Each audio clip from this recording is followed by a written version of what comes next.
And so I checked it out, and it was something I really liked. So I went to school for this, Okay. and been doing this ever since. Okay, terrific. So And so you said you had a little bit of construction background, like in general? my father was, had a construction background a little Okay. bit, so it just falls down from the tree, and you kind of pick up things like that. Yeah. Never actually did construction work, but other than helping like my father around the house and that kind of Okay. stuff. But just the general knowledge trickled Okay. down. And you went through some training school to learn about the various facets of the house? Yeah, they didn't require anything at that point as far as Okay. licensing, certifications, or anything. So I wanted to get educated to know exactly what I was supposed to do. So I did go to school. For that, it Okay. was a week school at the time, probably about 16-hour days in classroom training and then in Okay. field training. And, so it was very technically exhaustive to learn not necessarily the aspects of a house, but also how to do a home inspection. Okay. And that's the big difference. A lot of people know houses. A lot of people know construction. A lot of people know the different trades as far as plumbing, electrical. But the big thing to know is how to do a home inspection, because it's very different than just the technical knowledge of a specific trade. Okay. Terrific. And what type of inspections that you do? I know you do a home inspection. Do you do other inspections also? Yeah, I do. I do a lot of different inspections. Been doing this a long time, so I have a lot of different certifications and licensing. So I wear different hats. I do the general home inspection, which is an overall analysis of all the home's major systems. But I also do radon testing, termite inspections, or actually wood-destroying insect inspections, Okay. water testing, septic certifications, mold testing, underground oil tanks, swimming pools, lead paint, a lot of Okay. different things.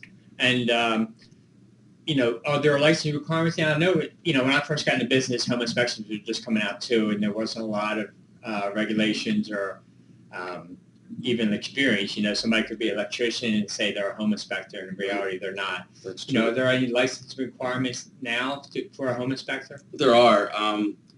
Both Pennsylvania and New Jersey require different things for you to be able to do an inspection to meet the state requirements. New Jersey requires a state license from the licensing board. Okay. Pennsylvania requires a certification, if you would. It's basically meeting certain requirements to be able to conduct home inspections in their state. And then also Philadelphia has a separate license on top of the Pennsylvania license. Mm-hmm. Now,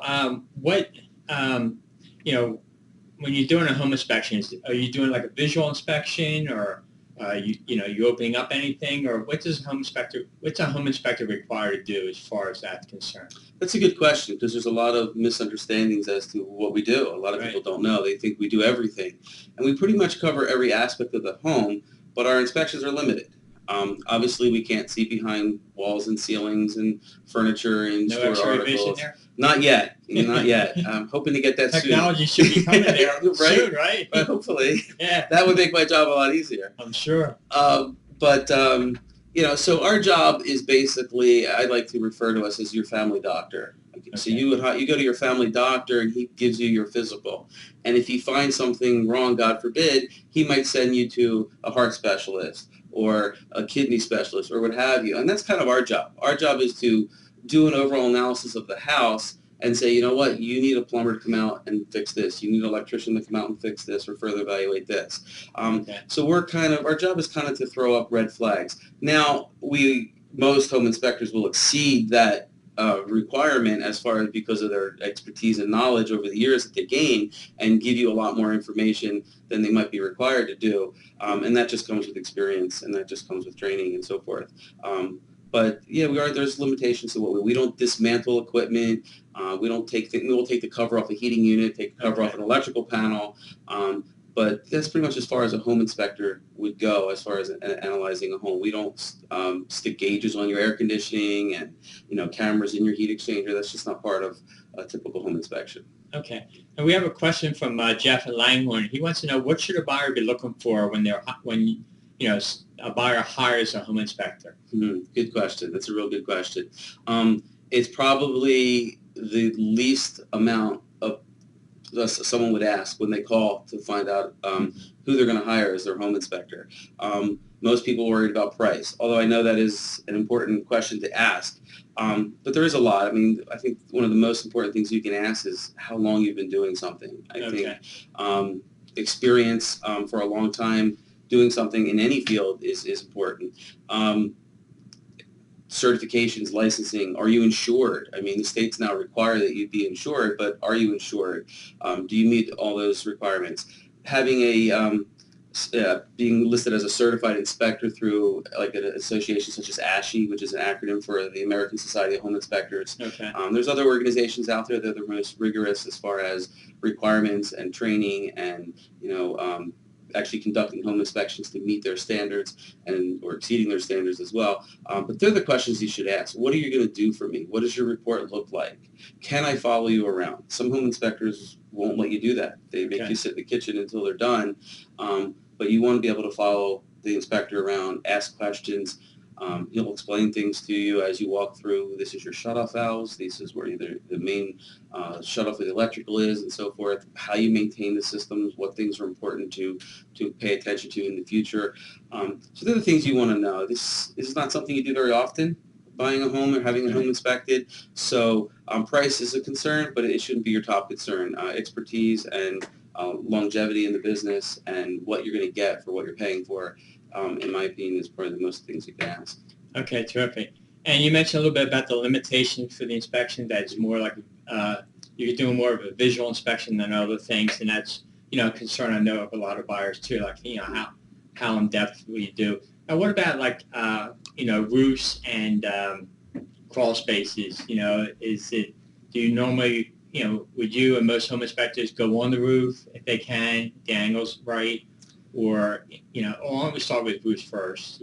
Yeah, I mean, you try to do as much as you can. I mean, Okay. even though a certain ASHI requirement or state requirement may not require you to do something, any good home inspector worth his salt is going to go up and above those standards. So you're not just looking for a home inspector who's going to meet the standards set by the state or by ASHI or whatever governing body the state requires, but someone's going to exceed those. So you don't have to walk every roof. We try to. Sometimes it's not warranted. Sometimes it's not safe. Sometimes the roof is in disrepair and you can do more damage than good. Sometimes it depends on how accessible you get into the attic.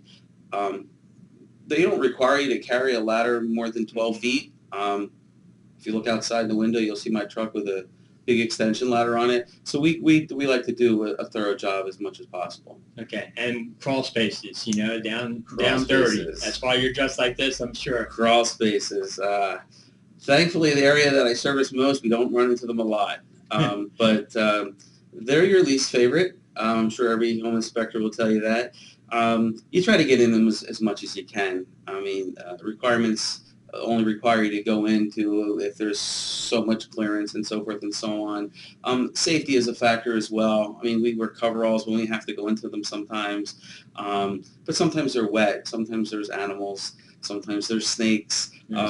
So I can tell you a story about that. You just try to do as much as you can. I mean, you don't just poke your head in and say, that's all I have to do. Yeah. You can, but, I don't sleep well at night knowing I didn't do the best possible job I could for my clients. Terrific. And you got to do the armor crawl sometimes, or? Sometimes. On the elbows sometimes there? It gets a little bit harder over the years. Yeah. Yeah. So, but yeah, you get in there as best you can. Yeah. And you sometimes you have to crawl on your hands and knees. Sometimes you have to crawl on your stomach, but that's what you do. Terrific. So, when you're doing an agreement of sale, generally there's in the Pennsylvania agreements of sale, standard agreements of sale, there's a home inspection clause. In that clause, you're going to specify, in that, agreement document, you're going to specify which inspections you're looking for. And you're also going to be providing a date as to when the inspections, the report, and a reply back to the seller is. And generally, that's going to be in a 10 or 15-day period. So, let's say an agreement of sale is signed. The buyer's now ready to get a home inspection. The real estate agent may refer them to somebody, who does inspections, or may give them a list of a couple of people or their friends who had home inspections done. They give them a list of also. So they're going to call the home inspector. What kind of time frame does it take from the time they call the inspector generally to the time the inspection is actually, done? to get out to the house? Because there is a tight time frame, Sure. we don't normally schedule more than a few days in advance. Okay. Because people, like you had just mentioned, they sign their Right. agreement of sale, then they have 10 days or what have you to have their inspections done. So that's usually when they should call, as soon as they, they're out of their attorney review period or what have you, and they're ready to go. But usually we can get out there within a couple of days, and then Okay. it takes usually a day or two sometimes To get to generate the report. If you're adding other services like radon testing, sometimes conducting those tests can take 2, 3, 4 days Okay. to do that. So you want to leave yourself time to do that. But we can usually get out there within the next 24 to 48 hours. Okay. And do you recommend that the buyers, at least one of the buyers, if there's more than one, is at the inspection also? I do. You don't have to be there. No one has to be at the house. I mean, I just need to be able to access the property. But I always recommend my clients for them to be present. It's just a better inspection for them because, like I said earlier, they can follow around, they can ask questions, they'll be able to see exactly what we're doing, and we can. It's just so much better inspection for the client if they're present. Now, everything's in the report that they're going to need to know, but there's nothing better than firsthand. Sure, definitely. And I always say that. Home inspection is look for material defects. In addition to that, to learn how to take care of the house. And I know, when you do inspections for my clients, you generally, tell them how to take care of the house too. Or another good thing is too, if they have an idea of moving walls and things like that, they can discuss that with you also. Yeah, absolutely. A lot of people think that a home inspector is there to find things that are wrong with their house. And although that's true, I don't really like that synopsis of what I do. We're there to tell you the condition of the home. Sometimes the condition of the home is great. Sometimes. A lot of times the condition of the home is great. So we're there to tell you too, not just that your roof is at the end of its life expectancy, but also that your roof might be, it's a year old and you have a lot of life expectancy. Your heater is newer, your air conditioner is newer, your water heater is newer, the windows are newer. So we're there to tell you also the good things about the house, not just the negative. So my goal is with my clients is when they leave the property, they know everything about the house that they can know. So then they can take that information, because the whole process of what we do is about gaining information. Right. So they can take that information now and sit down at home and then sit down with the real estate agent and figure out, okay, what are the items that I'm concerned about? And that varies from every person, from every transaction to how much money they have, how much money they plan on putting into that. So it's a general overall analysis of the property and the information, whether it be good or bad. Yeah, and definitely, and when people, I find when buyers, they see the reports or go through an inspection, sometimes they're very scared on things. And notice some of them I know from experience will ask you whether or not they should buy the house. Yeah. And I know, you're in a difficult position when they ask that question. But I'm sure you have, you're required to give a certain response because that's not your role, I assume, right? Yeah, I don't like to tell people what to do, and I really won't answer that question. They'll ask me, well, so would you buy it? I might not buy it because I don't like the style of home that it is. Right. I might not buy it because I don't like the color of the house. There may be 100 reasons why I won't buy it. Doesn't mean it's not a good house. Mm-hmm. So I'll always respond to them. I really don't answer that question because it has nothing to do with whether or not I'll buy it or whether you should buy it. My job is to give you the information. So Sure. Now you can leave here after spending 2-3 hours with me. Now you can leave here and go home, and now you can make a decision of whether or not you choose to buy it or not to buy it. But with a lot more information now than you had 3 hours ago. Right. And then a lot of material that's going to be in the report are general maintenance things also, and they're very different than material defects, right? Right. I have a report that I use. I designed it myself. It has pictures in it, so you can use for clarifying things and make things a lot easier for if a real estate agent that might not be present for an inspection or a spouse that might not be there for the inspection can see certain things. But what I do is with my report is I have a summary at the back that lists the major concerns. And a major concern could be something that's not a safety issue, but it's going to be very expensive to repair. And also a major concern could also be very inexpensive to correct, but it's a safety issue. Okay. So there are the items that will focus in the summary, although the whole report gives you the general synopsis of also maintenance and so forth and so on. Okay. And then at the end of the report, I have a separate attachment I have as an appendix, I call it, that lists a lot of generic basic information about any house, life expectancies of certain things, and maintenance tips, things to look for down the road, that type of things for years down the road they can refer back to. Okay, terrific. I mean, the other question from Jennifer in Quakertown: what systems and structures, does a home inspector inspect? Pretty much the whole house. Okay. I mean, we focus from the heating, the air conditioning, the electrical, plumbing, structure, roof, appliances, doors, windows, light fixtures, attics, basements, crawl spaces, insulation, ventilation. There's over 1,000 items that are included as part of an inspection.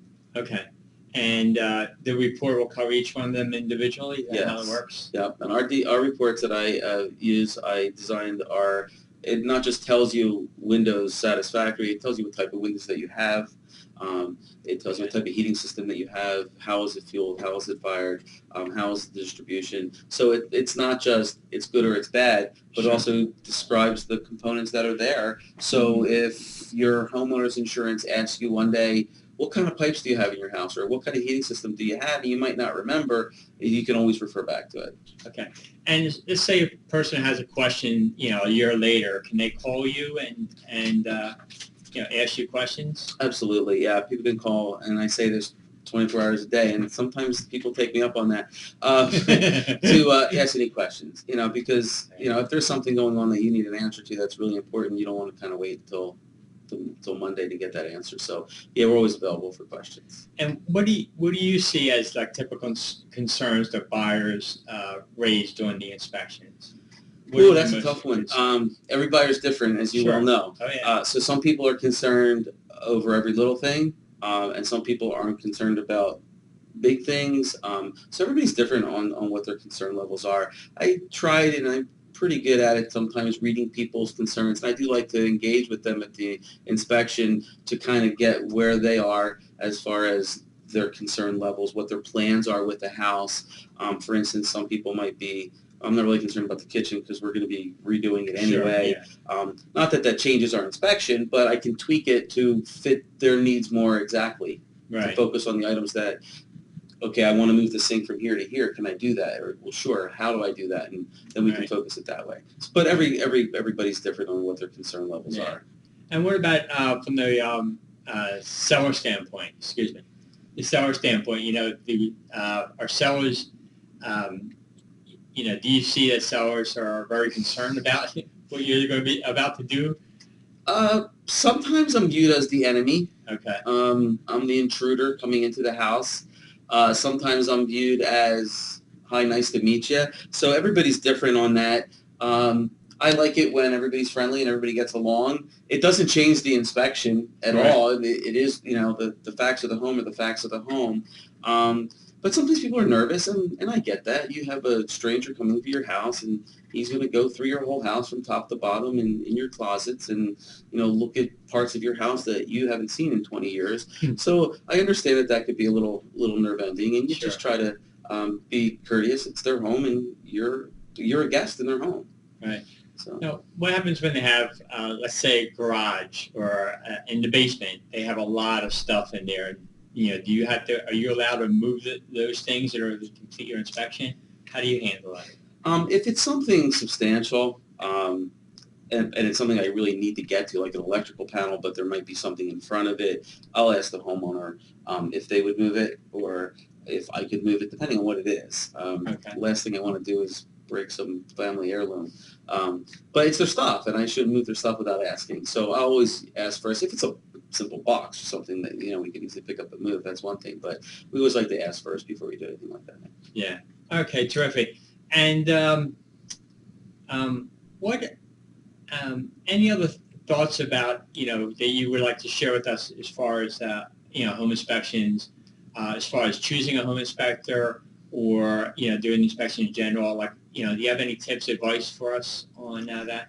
Yeah, the most important thing I think you could do is be there. Okay. I know you're busy, you got a lot of things going on, you probably miss work a lot, looking at houses with real estate agents and, taking time off of work, and then you got to meet your mortgage guy and talk to your insurance guy. You got a lot of things going on, but if you can be there, that's the best thing. I always tell people, bring a paper and pen, take some notes. I mean, our brochures that we give out have thing on the back just specifically for inspection notes. Right. Because there's no way, I don't care who you are, you're going to remember everything we talk about, nor should you be expected to. The report contains most of that information, but not every little detail that we talk about is going to be in the report. So that's one of the most important things I think you can do is bring a piece of paper and take some notes as you walk through. Okay. And during the winter, snow is on the roof. How do you handle that scenario? We don't. Right. Again, it's a visual inspection. It's not safe to set up a ladder in the snow. It's not safe to walk on a ladder when your feet are wet. This winter, of course, it's been worse than most over the years. That's why I asked the question. But there's pluses and minuses to adverse weather. When it's raining, you can't walk a roof. It's not safe. You could damage the roofing material. So that's a negative. The advantage is roofs don't leak on sunny days. Yeah. So you have the advantage with the snow, especially this winter with snow and ice freezing and thawing and raining and freezing and snowing. And you have a lot of conditions that a roof might not leak when it rains, but it could leak when you have ice damming issues and snow drifting up underneath flashings and penetrations in the house and so forth. So that's the plus side, but you do have the downside. So I can tell you if your roof is leaking, but I can't tell you necessarily how old the material is or whatnot. So sometimes if we're going back to the house, pick a radon detector or something like that, we can look at it at that point. We have no problem doing that. And what happens if a buyer wanted you to come out, like a week later, the snow's off the roof? Are you able to do that, maybe for an extra fee? Or? Yeah, we'll do that, absolutely. Okay. Yeah, most of the work we do is in particular areas, so we're usually there a lot, so we have no trouble swinging back there. If it was like this winter, be honest with everybody, it's difficult. I mean, I can't go back and look at 50 roofs, when the snow melts. Right. But you do the best you can for your clients. And one of the things I'm recommending now is that for sellers is to, have a home inspection done in advance. Have you experienced that yet? We do, and it's something I offer to real estate agents really because I don't know who the people are selling yet, but I think it's a good idea, and I offer two types of inspections for sellers. One is just basically a verbal inspection where we walk through the house, and it's basically the same inspection, but you don't get a report. And the purpose of that is it saves them some money, but they still get the information that's going to come up in a general home inspection. Right. The advantage of having this pre-listing inspection is you can address things prior to listing your home. And statistics show that your house will sell more quickly and closer to your asking price, and so forth. So it's also beneficial to have a written report sometimes if you want that, because then when you have a buyer, you could say, we had our home inspected prior to listing our house. Here's the report. Oh, and by the way, these 5 things, we fixed these 5 things already, and they've already been taken care of. Here's the receipt from my roofer. Here's the receipt from my plumber. Here's the receipt from my electrician, and they're all taken care of. That really shows something to a prospective buyer, I think, of, that you've taken care of the house. Yeah, definitely. And, so I think more sellers are used to home staging now, but I'm also recommending, a pre-sale inspection too. So again, same thing. They can take care of everything in advance and let everybody know, let the buyers know, excuse me, somehow this thing went off on me. To let the buyers know that, the house has been taken care of and any major defects have been repaired. Oh, that's right. And they may still choose to have their own inspection, definitely. Which I would recommend. Still having their own inspection. As a realtor, right, because of liability, I have to recommend that they have their own, but at least a buyer can see that, major things were taken care of, or even minor things that could be safety concerns. Right. Were taken care of also. But to go back to my point I said earlier is you missed out on following that inspector around the house. Now, I'm a biased person here, obviously, because this is what I do, but I think the inspection fee alone, if we go through a house and find nothing wrong, which is, of course, rare, there's always something, there's stuff wrong in my house too, that when you go through, the information you gain from the inspection process and walking around with the inspector. Because if you think about it, when you're showing someone a house, 15, 20 minutes, they're in the house, and maybe they go back again another 10 or 15 or 20 minutes. Yeah. So you're here for 3 hours. You're going to see a lot of things you didn't see the first time. Yeah, but the information you'll gain by being on that inspection, again, I'm biased, is worth the inspection fee of the knowledge that you gain. I agree also. And so, Steve, I'd like to have you back, talking about the various systems that you inspect, Okay. the types of things that you look for, Love to. and get more into each structure in the house and each system in the house, talking about things that you would normally check for or the buyer should be concerned about. And I think that would be great for the audience there. And Steve, if someone wants to get a hold of you to do a home inspection or have any questions for you, how can they reach you? How can they contact you? Well, you can call me at my phone number is 215 in Pennsylvania, 215-750-7160. In New Jersey at 609-723-3200. You can go to our website, BeloyanInspectionServices.com, and you can reach me via email at BeloyanInspections@gmail.com. Okay, terrific. Well, Steve, thank you very much for such an informative show here today. Once again, my name is Paul Rosso. I'm with Remax Properties in Bucks County. If you have any questions for me, you can reach me at 215-778-9687. You can follow our show at buckscountyhomesandliving.com. You can follow us on Facebook at Good Life Bucks County. You can follow us on Twitter at Bucks County Live. So we're going to be off next week celebrating 4th of July. I'll be upstate New York next along the St. Lawrence there, not too far from the, I think they call them Thousand Islands. Our wife is just some up there. Her parents' families are up there, and so we're looking forward to that. And just have a great 2 weeks, and we'll see you in 2 weeks, and hopefully we'll see you around Bucks County. Have a good day now.